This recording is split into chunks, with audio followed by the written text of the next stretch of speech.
selling in 2011, about August. It was me and my partner, Eric. We started with a $600 credit card. And one of our buddies had told us about Amazon. Honestly, I didn't believe that it was a real thing. And so we were like, yeah, we'll try it. Who cares? So we got us a little credit card just to start a little business with. I went out and bought some product, sent it in, and it sold so fast. We were like, holy moly, what is going on here? And I'll be honest with you, we're some of the fortunate folks that have that nifty cash out button where you can just push it and cash out and pay off that little credit card we had. And we were able to replicate that process a bunch of times in 2011, even though we had full-time jobs. And we were so confident in the model that we just jumped over, left our full-time jobs and started selling full-time on Amazon in January of 2012. And we were entirely retail arbitrage at that time. We did about $1 million in sales that year. Same thing, 2013, we did about $940,000. But one of the things that we noticed was, we were really killing ourselves, putting in hours trying to drive around. I'm sure you guys can probably tell I'm from Kentucky. There's not a lot of stores where we're from. I mean, we have like one Walmart, one Walgreens, and one Kmart. The closest Target to me is an hour and a half.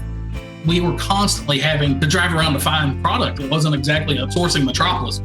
And even though all that extra effort we had poured into it in 2013, we only saw about $90,000 in gross sales in terms of growth. And it was honestly, it's a bit disheartening. And we were like basically spent. It was one of those things where we couldn't pour more hours into it. So we were looking to change our model in 2014. And we thought about the different kinds of models. And it's kind of funny because we thought about private label, didn't feel like we were actually smart enough to do private label. There's a lot more to it. So we started with wholesale, and it was about July before we really got started. And we were really worried because, the margins are a bit different. Everything's a bit different. So we started from scratch. And in 2014, just me and Eric, we did about $400,000 in sales and just wholesale product. It ended up at $1.28 million for the year. Honestly, we were so sold into the model. We loved it. It was refreshing. It was one of those things where we realized it was something that we could truly scale. So 2015, we hired a couple of employees.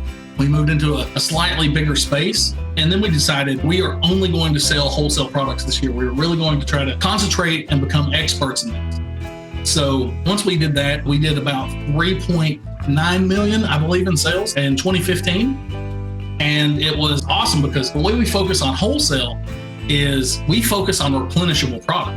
Like we're not buying closeouts and stuff like that.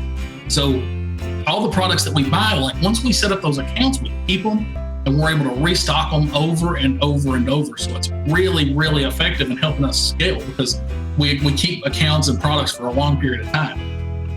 So one of the next things that we did was we decided that we're going to become even more aggressive. We brought on more employees. And it was really funny because we had spent all those years working 70 and 80 hours. And now me and Eric had really just removed ourselves from the process.